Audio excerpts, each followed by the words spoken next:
anak yang tadinya aktif untuk yang bermain-main usil tadi kita arahkan untuk hal-hal yang positif di dalam pembelajaran. Ya tempatnya yang harus berbasis project, karena kalau konvensional yang tadi aktif tadi nggak terarah begitu Kak Mama. Jadi sekarang lebih terarah lagi. Ini Bu Heni langsung ya bahas pembelajaran berbasis project yang memang lagi ramai banget sering kita bahas ya. Nah, dengan kondisi kita kayak tadi, pengennya main aja, terus pasif. Nah, sebenarnya bagi kita sebagai guru ya, kita bicara tentang peran guru sebagai pemimpin Bapak Ibu. Ketika memimpin pembelajaran, terus dalam fasilitasi proyek ini, apa kemampuan sih Bu Heni yang perlu dimiliki guru? Sebelum bicara kemampuan Kak Maman, saya pikir ada satu sikap yang harus dimiliki oleh guru, itu rasa ingin tahu yang besar. Itu modal utama sebagai seorang guru, karena dari rasa ingin tahu, dia melihat kondisi kelasnya kok pasif, kok begini, begitu. Akhirnya kan dia ingin tahuin gimana sih cara untuk mengubah kondisi kelas tadi. Dengan rasa ingin tahu tadi, guru itu akan mencari informasi. Berarti kan dia punya kemampuan, baru ditingkatkan dari sikap punya kemampuan literasinya harus baik.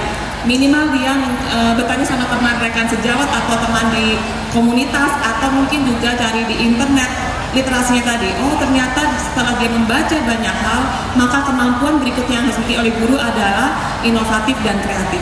Dengan dia banyak membaca, mungkin melihat di komunitas banyak yang sharing, dia punya ide-ide inovatif kreatif dari melihat teman-teman tadi atau melihat sumber informasi di internet yang dia adaptasikan di sekolah sesuai dengan kondisi sekolah. Seperti itu harus perlu inovatif dan kreatif itu sebelum di praktek di kelas begitu ya, itu perencanaannya dulu. Tetapi kalau begitu di kelas, kompetensi guru, kemampuan guru yang harus dimiliki tadi sama lah ya sebagai fasilitator, karena sudah bertahun-tahun mengajar itu untuk membuang rasa. Kadang kan kita suka nggak percaya anak kayaknya nggak bisa apa-apa, harus disuapin. Nah, itu kadang masih kuat di diri kita. Saya sudah 21 tahun menjadi guru gitu ya, mengubah mindset saya itu juga nggak semudah itu. Tetapi saya selalu keren. Saya sebagai fasilitator yang membimbing anak itu untuk bisa mencari pengetahuannya dengan kita pancing-pancing tadi seperti itu, supaya ruang anak untuk berekspresi menjadi luas. Karena kalau saya diktat nggak jadi juga. Itu fasilitator. Lalu juga kalau anak lagi project, kadang kan kepentok ya ada masalah ini, mungkin dengan temannya begini, bisa sebagai motivator dan juga punya kemampuan manajemen kelas. Kalau di sekolah kami, di sekolah negeri, terus terang kan anaknya banyak, itu perlu kemampuan manajemen kelas yang baik, bagaimana dari kelas banyak itu bisa, proyek ini bisa berjalan lancar sehingga anak bisa. Kelas banyak itu muridnya berapa Bu? Ada variasi, ada yang 40 sampai 44. 40 murid sekelas? Sampai 44 ya. 40 murid sekelas. Terus tipsnya dari Bu Heni adalah guru perlu punya rasa ingin tahu yang tinggi. Betul.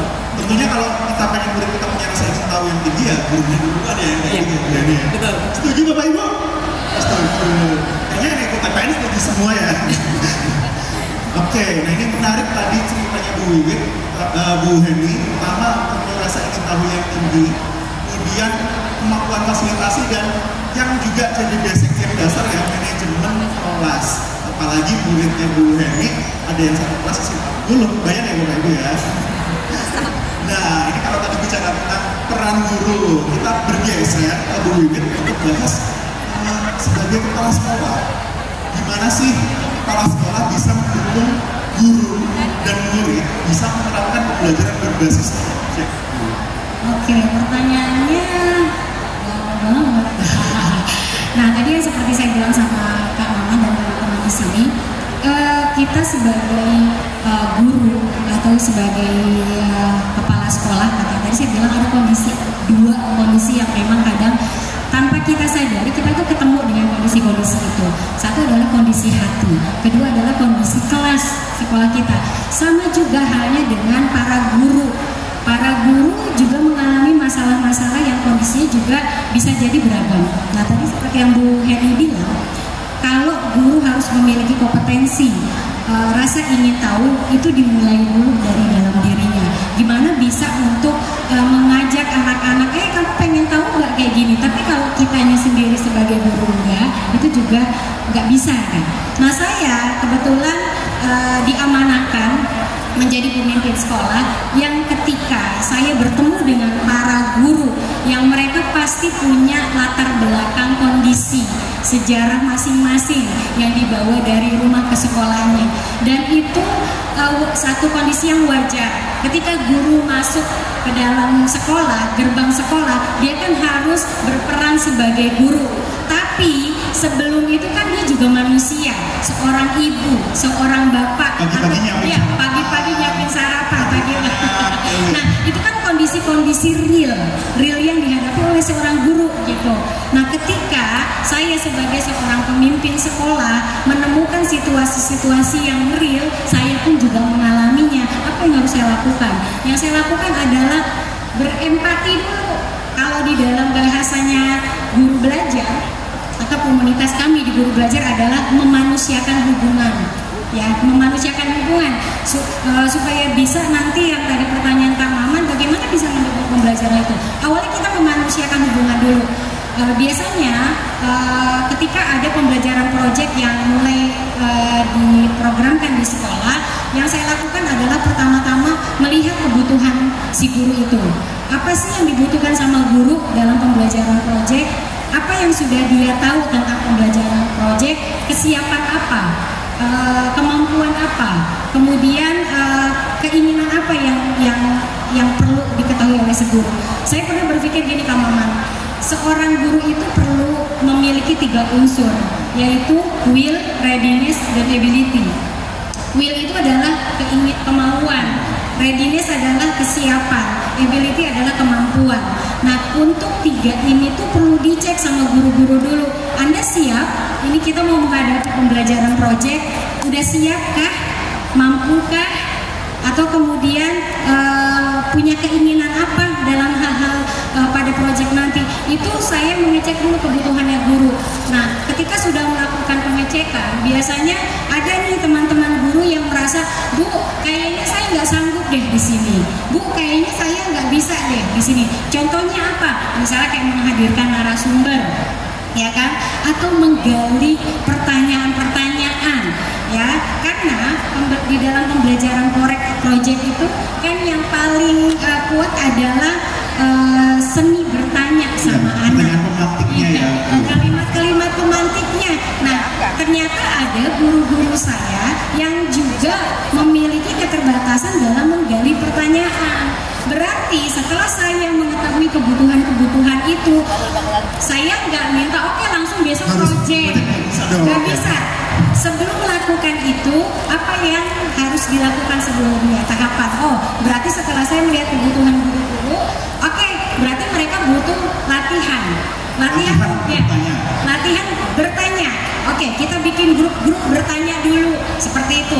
Agar apa nanti? Ketika mereka sudah melakukan pembelajaran berbasis proyek, mereka mampu mendukung prosesnya, mendukung anak-anak juga untuk bertanya. Karena kan anak-anak kalau ditanya, oke teman-teman, silakan cari apa yang menjadi masalah di sekitar ini. Bu, masalah itu apa? Masalah itu apa ya? Mereka aja nggak tahu masalah itu apa. Tapi kita sudah bilang masalah apa? Nah, ketika itu bagi anak-anak, kan mereka juga terkendala untuk memahami, menganalogikan, mengartikan, menerjemahkan masalah itu apa. Nah, hal-hal yang seperti itu kan harus dikuasai guru juga ya. Bagaimana bertanya, seni bertanya kepada anak, menggali, memberikan kalimat pemantik seperti apa. Nah, itu kita latihan dulu gitu. Karena memang ini PR yang harus selesai lebih dahulu supaya ketika dalam pembelajaran proyek guru mampu mendukung, nggak memaksakan dari awal, harus segera menerapkan gitu ya. Ini kalau saya sambungkan nih ya, pertama tadi Bu Heni ceritain gurunya punya rasa ingin tahu gitu ya, pengen tahu, bahkan tahu kondisi muridnya seperti apa. Ini kepala sekolahnya juga ternyata perlu tahu juga ya, guru-gurunya seperti apa. Kita sering kali ya bahas guru-guru perlu memahami murid, ternyata kepala sekolahnya juga perlu memahami guru. Mau nggak dapat kepala sekolah yang memahami kita sebagai guru? Kencang banget ini. Ya, nah ini udah semakin panas. Nah ini obrolannya tentu kalau kita terus-teruskan bisa sampai 24 SKS sendiri. Nah ini sebagai percakapan terakhir kita sebelum kita tutup Bu Heni dan Bu Wiwit. Nah ini terakhir nih, apa tips dari Bu Heni dulu untuk rekan-rekan pendidik yang ingin mulai memfasilitasi proyek ini? Ya, terima kasih Kang Maman. Tips dari saya untuk bisa memulai berbasis proyek, mulai dari diri sendiri dulu, teman-teman. Jadi kita punya inisiatif dari diri sendiri untuk melakukan perubahan pembelajaran di dalam kelas yang berfokus kepada siswa itu yang harus bagaimana, yang memberikan ruang berekspresi kepada anak ini supaya dia tumbuh berkembang sesuai dengan kodratnya. Nah itu dimulai dari kita sendiri, dari kalau guru SMP, dari mapel kita sendiri, kalau di SD dari kelas sendiri.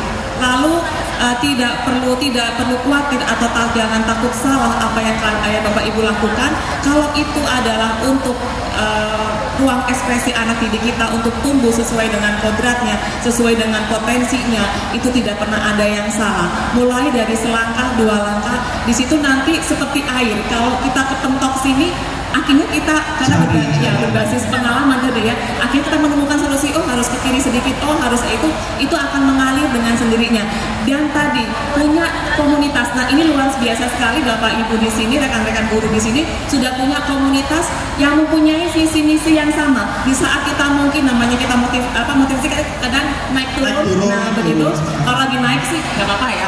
Kalau begitu turun kita punya komunitas yang kita bisa sharing. Kok saya lagi begini. Nah akan banyak teman-teman yang mensupport kita, minimal semangat tadi atau ide-ide kita buntu di sini. Ada banyak teman yang memberikan ide-ide per kita. Itu sangat penting punya teman di komunitas, bisa di komunitas di sekolah kita masing-masing yang dari sekian guru mungkin hanya ada 3 orang, nggak apa-apa. Itu benar-benar kita bina hubungan komunitas tadi supaya kita juga sesuai dengan yang kita harapkan anak didik kita itu berkembang sesuai dengan potensinya. Seperti itu sih. Terima kasih Bu Heni. Jadi kata kuncinya perlu berkomunitas, dan kalau pengen komunitasnya seru bisa main game yang tadi ya Bu Ibu ya. Nah dari Bu Wiwi. Kalau dari saya sebagai pemimpin sekolah, mungkin di sini ada yang sudah jadi pemimpin sekolah, ada yang kepala sekolah di sini atau pengawas. Oh halo Ibu ya.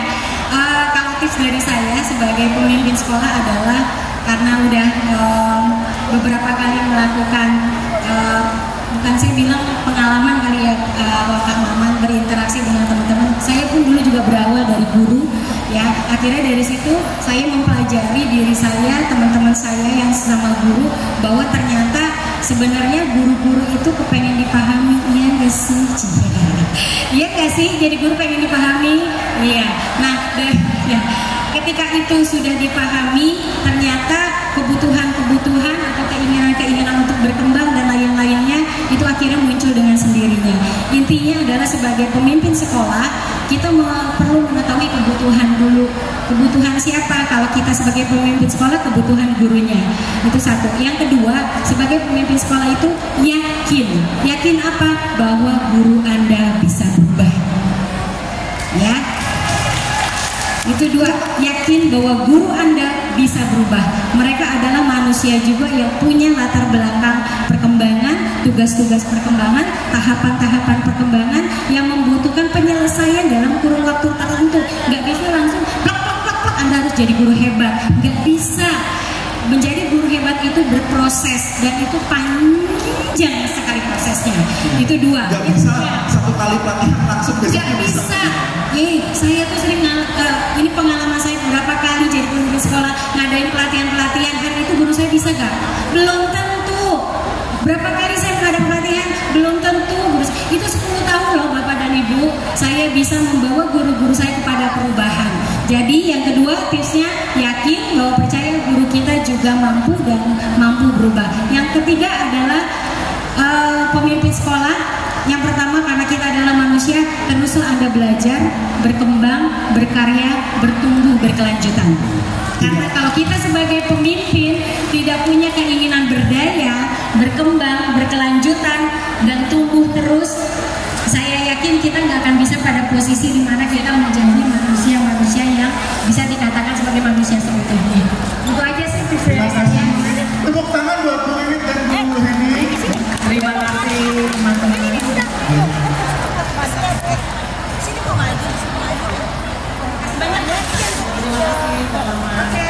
Terima kasih.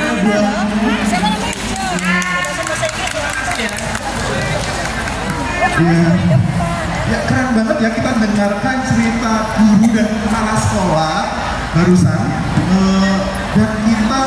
dan saya yakin bagi Bapak Ibu ya, boleh banget Bapak Ibu keseruan hari ini, sesi talk show kali ini direkam, kemudian diposting di media sosial masing-masing, kemudian di mention akun Temu Pendidik Nusantara dengan hashtag lanjut belajar. Nah, setelah tadi kita mendengarkan cerita praktik baik, bahkan tips-tipsnya komplit ya, kita akan diskusi lebih dalam dari sisi para pemangku kebijakan. Setelah ini kita akan berbincang bersama Prof. Nunuk Suryani, Bu Ica Khotijah, dan Pak Agus Sukoco. Tepuk tangan dulu. Ya.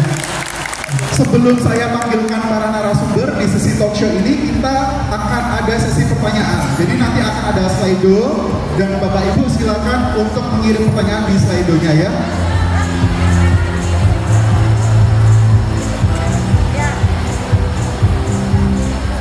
Oke, tanpa berlama-lama lagi, mari kita panggilkan narasumber talk show yang kedua dengan tema peningkatan kinerja pendidik oleh pemimpin yang berdaya. Mari kita sambut Dirjen Guru dan Tenaga Kependidikan Prof. Nunuk Suryani, FPD, Ketua Komisi Nasional Indonesia Ibu Ica Khotijah, dan perwakilan dari Dinas Pendidikan Provinsi DKI Jakarta Pak Agus Sukoco.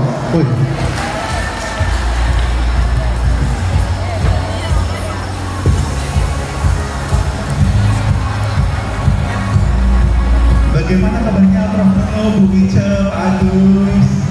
Alhamdulillah. Baik, alhamdulillah. Apa perasaannya melihat guru-guru kepala sekolah seperti ini, Bu Ica?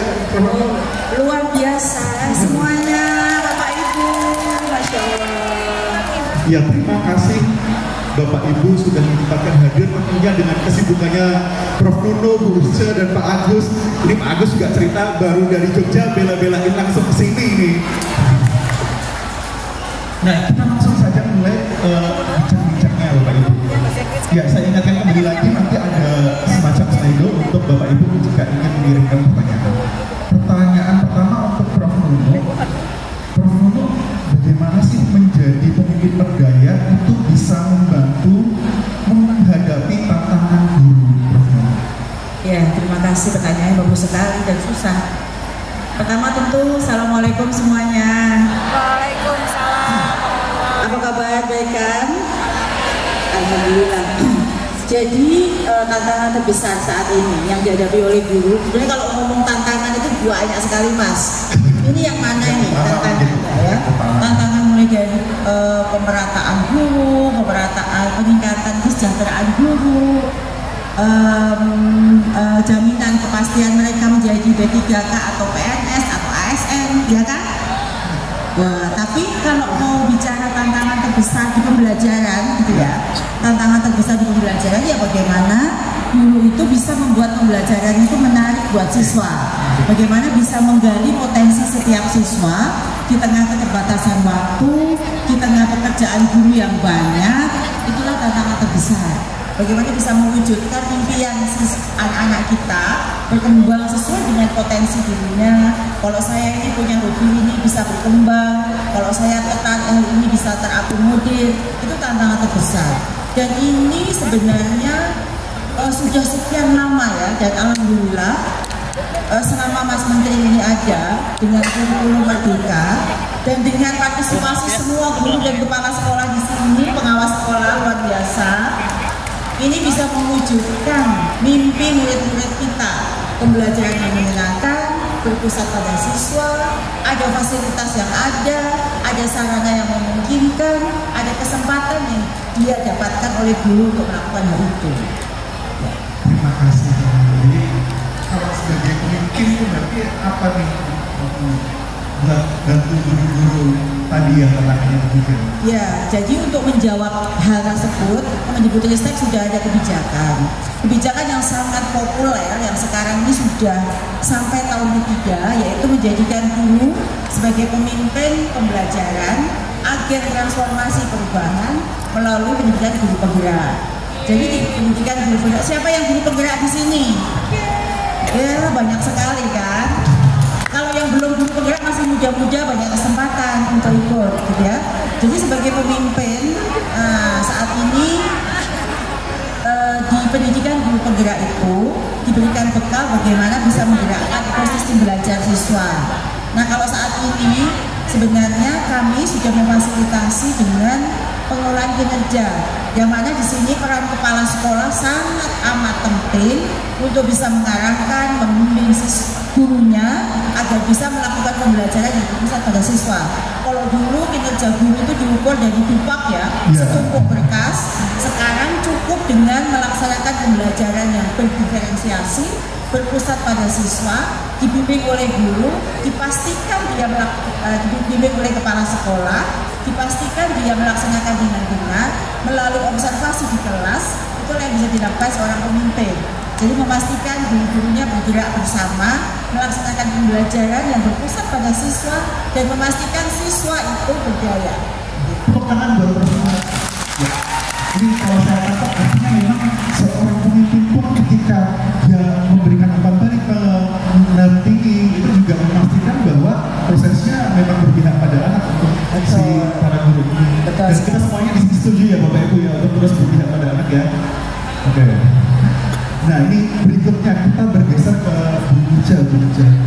Nah ini dengan beragam kondisi kita, sebenarnya siapa saja sih yang dapat berperan sebagai pemimpin pendidikan yang berdaya Buja?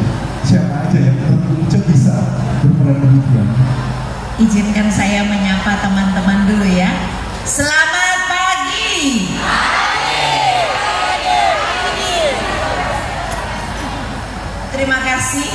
Terima kasih telah hadir dan menunjukkan bahwa Bapak dan Ibu guru yang hadir di sini adalah pembelajar sejati. Ketika guru bukan pembelajar sejati, lepaskan profesi jadi guru. Karena hakikat menjadi guru adalah memimpin proses pembelajaran. Jika tadi pertanyaannya siapa yang berperan, semua orang dewasa yang bertanggung jawab pada kehidupan anak mempunyai peran untuk memajukan pendidikan. Yang pertama dipimpin oleh Prof. Nunung melalui Kemendikbudristek. Dari aspek kebijakan harus dipastikan bahwa kebijakan tersebut dapat diterjemahkan dalam implementasi untuk memerdekakan anak, untuk membantu perkembangan anak. Dari aspek kebijakan turun pada aspek kebijakan di daerah, harus dipastikan bahwa pemerintah daerah menyadari bersama-sama bahwa proses mendidik bukan proses administrasi.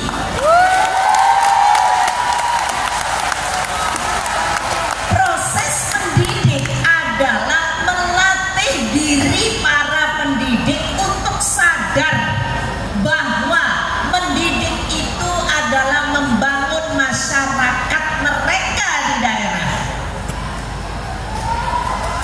Sehingga administrasi yang tidak terkait pada meningkatkan kapasitas guru secara langsung sebaiknya ditinjau kembali. Ini penting. Yang berikutnya, di level berikutnya ada Pak Agus, pengawas. Yang jadi jalur ini harus terus dikawal sampai ke kelas. Karena pada akhirnya keputusan mendidik itu ada di bilik-bilik kelas. Tetapi bagi seorang guru untuk berdiri di depan kelas diawali dengan kebijakan yang dikeluarkan oleh Kemendikbudristek. Nah, pada saat ini kita sedang dalam transisi transisi dari belajar itu didikte menjadi belajar itu adalah kesadaran personal. Nah, jadi yang diukur kinerja guru itu adalah bagaimana kesadaran personalnya untuk belajar. Jadi kalau misalnya contohnya di Nun Sewu ya Bu Nunu, contohnya di PMM ada tagihan-tagihan, yaitu indikator bahwa menunjukkan bahwa Anda punya kemauan untuk belajar. Nah, kalau tidak ada indikator itu, bagaimana akan menentukan kualitas seorang guru yang berdiri di dalam kelas mengambil keputusan untuk mendidik anak-anak dengan baik? Jadi kalau sekarang ada tuntutan membuat ini dan itu di PMM, itu bukan administrasi, melainkan kewajiban saya untuk membangun kesadaran untuk belajar dan merekam pembelajaran saya. Jangan lagi ketika itu dilihat dari proses administrasi kemudian asal.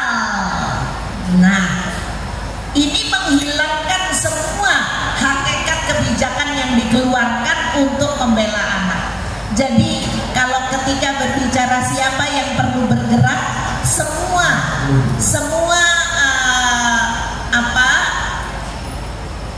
environment, semua yang membantu adalah mendukung.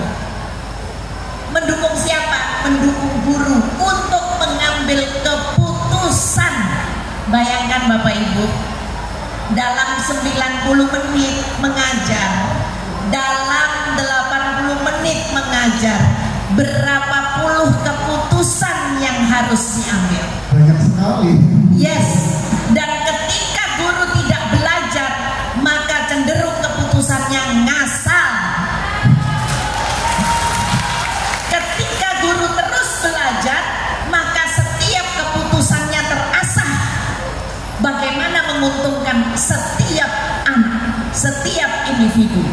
Jadi semua berperan untuk memberi kekuatan kepada guru sebagai single actor di dalam kelas yang harus mengambil berpuluh-puluh keputusan untuk memerdekakan anak, untuk membelajarkan anak, untuk menyadarkan anak-anak bahwa belajar itu untuk dirinya.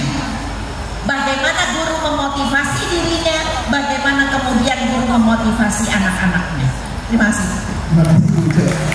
Artinya peran semua pihak adalah mendukung guru untuk terus lanjut belajar. Yes. Sesuai hashtag kita pada hari ini oleh Bu. Temu di Nusantara lagi. Hashtagnya sama-sama. Oke. Iya, berikutnya dari Bu Ce, kita ke Agus tadi. Bu Ce juga udah mulai membahas ya penting adanya peran pengawas di lapangan, dan tentunya Bapak Ibu juga sering ketemu ya pengawas ya, yang senyum-senyum. Nah ini ke Pak Agus, bagaimana Dinas Pendidikan tentunya melalui pengawas mendukung guru untuk terus berdaya, Pak Agus? Ya, terima kasih. Halo, assalamualaikum semuanya. Ya, saya sebagai pengawas sekolah di Dinas Pendidikan DKI, juga sebagai Ketua Asosiasi Pengawas Sekolah Indonesia. Nah ini menarik ya, tadi sudah disampaikan oleh Prof. Nuno ya. Sebetulnya ujung dari yang disampaikan Prof. Nuno tadi adalah bagaimana kita semuanya itu bisa membantu mewujudkan mimpi-mimpi murid kita. Nah itu pertama kali ya sama kita ya, goalnya sama dulu. Tadi oleh Bu Ce, gurulah menjadi aktor utama di sana.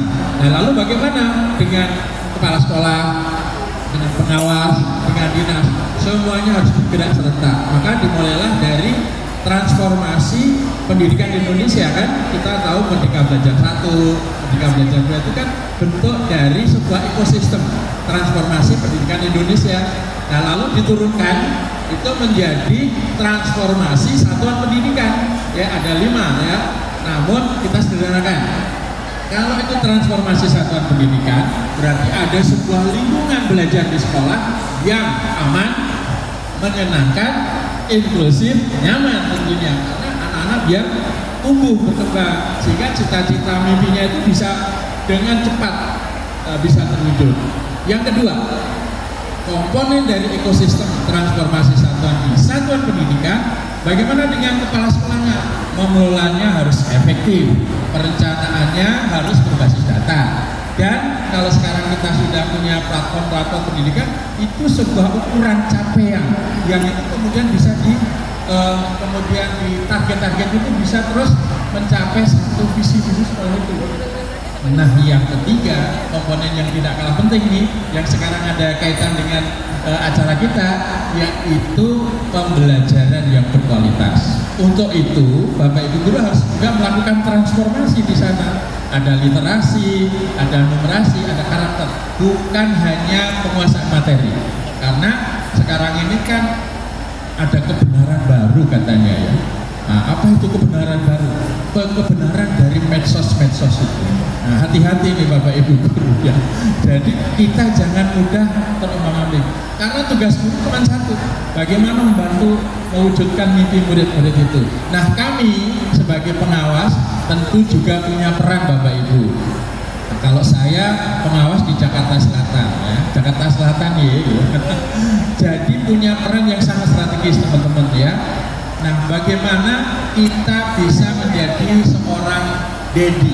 Nah, apa itu daddy? Ya, daddy itu kita sebagai pengawas ya di kepanjangan tangan dari dinas itu harus bisa discovery, menemukan apa? Menemukan akar-akar masalah yang ada di sekolah itu, membantu kepala sekolah menemukan akar masalahnya apa. Apakah masalah yang kaitan dengan kualitas pembelajaran, apakah yang kaitan dengan pengelolaannya yang kurang efektif. Ayo kita temukan bersama-sama, yaitu pengawas, kepala sekolah dan guru. Setelah kita temukan akar masalahnya, harus berempati bagaimana caranya masalah ini kita pecahkan bersama, kita cari solusinya ya. Seperti yang teman-teman juga ketahui ya, sekarang lagi ada berita besar ya, bully gitu ya. Nah, mari kita temukan akar masalahnya apa nih di sekolah itu ya. Kita harus berempati bersama, itu E-nya ya. Nah, D-nya mari kita desain ulang dari sistem-sistem yang ada di sekolah sehingga membentuk sebuah ekosistem yang aman, menyenangkan, inklusif dan nyaman. Kita desain ulang. Setelah kita desain ulang bersama-sama, baru kita mulai terapkan dari desain yang baru tadi, yaitu ya. Jadi daddy itu discovery, temukan akar masalahnya, kemudian kita empati, kemudian bisa menentukan akar masalah, kita cari solusinya, kemudian kita desain sebuah program yang sesuai dengan kondisi yang sekarang, dan setelah itu kita implementasikan. Maka sebagai pengawas itu kan jadi ayah ya, daddy ya, jadi kita membantu, kemudian sebagai mitra belajar juga dalam perjalanan transformasi ini. Setelah daddy, kita juga harus bisa menjadi aktif. Obrolan bapak-bapak banget ini ya. Aktif berarti sebagai seorang pengawas harus bisa beradaptasi, dengan semua perubahan, apapun perubahannya. Karena tuntutan perubahan itu tidak bisa berhenti, pasti terus. Maka kita harus beradaptasi. Kemudian kolaborasi. Nah, kalau bisa kita itu harus selalu berkolaborasi, baik itu dari kementerian, dinas, dan semua stakeholder.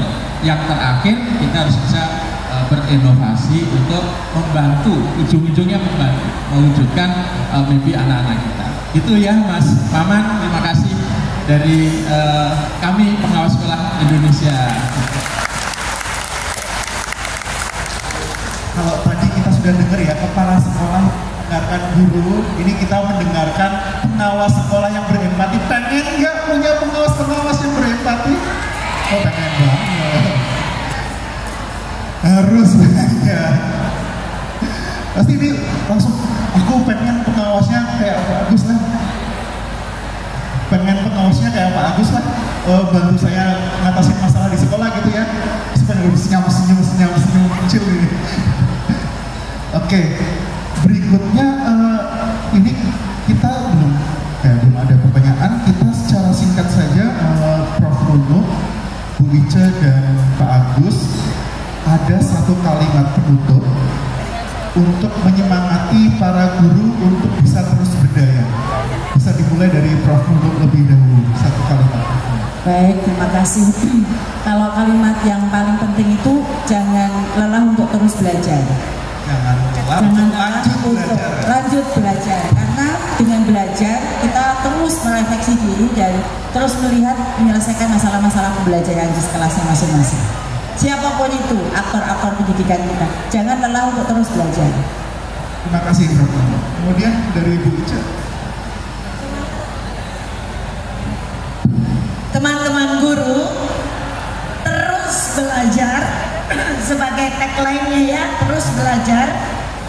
Ketika loyo tidak belajar, ingatlah bahwa anak-anak di kelas itu ingin hidupnya lebih baik, bukan ingin lulus. Dan yang kedua, setiap kali refleksi. Untuk apa? Untuk mengukur pantaskah saya jadi pendidik. Ketika saya di level seperti ini, apakah saya pantas? Jadi pertama terus belajar, yang kedua terus memantaskan diri untuk menjadi pendidik bagi anak-anak. Boleh, tepuk tangannya keras juga boleh. Terakhir dari Pak Agus. Ya, yang jelas saya sebagai guru yang terus belajar sepanjang hayat. Untuk itu wadah belajar itu harus ada seperti PMM ya, itu kan seperti one stop learning platform. Ya. Kenapa? Karena kebutuhan belajar setiap kita berbeda-beda. Kalau ada platformnya, platform belajar seperti PMM itu kan sangat bagus sekali. Jadi ayo kita belajar terus, buat komunitas-komunitas belajar semakin banyak yang kemudian menuju satu titik yang sama, yaitu bagaimana mewujudkan mimpi-mimpi anak-anak kita. Terima kasih. Pak Maman, sebentar saya tambahin. Saya sebagai Ketua Harian Komisi Nasional Indonesia untuk UNESCO telah menyuarakan transformasi pendidikan Indonesia ke level dunia. Dan banyak yang iri dengan platform belajar kita. Karena Indonesia sebagai negara berkembang bisa membangun platform belajar guru untuk semua guru di seluruh wilayah Indonesia. Kita pelopor ya Bapak Ibu ya. Bahkan ya, betul. Negara penggerak. Iya, dan banyak sekali negara-negara yang ingin belajar dari pengalaman Indonesia. Jadi mari kita teruskan PMM sebagai platform belajar kita. Tepuk tangan lebih keras lagi Bapak Ibu. Terima kasih Prof. Nunung, Bu Ica dan Pak Agus. Kita sudah ngobrol banyak pagi hari ini dan tentunya Bapak Ibu bawa pulang obrolan banyak ya. Ayo pengen gerak sama kepala sekolahnya, ayo pengen gerak belajar bareng sama pengawas sekolahnya gitu ya. Bahkan yang di sekolah-sekolah juga sama yayasannya juga terus belajar ya Bapak Ibu ya. Nah, saya ucapkan terima kasih pada narasumber pagi hari ini. Saya juga memberikan izin kepada Prof. Nunung, Bu Ica dan Pak Agus untuk boleh ke rumah. Terima kasih. Mau ada foto dulu nggak? Foto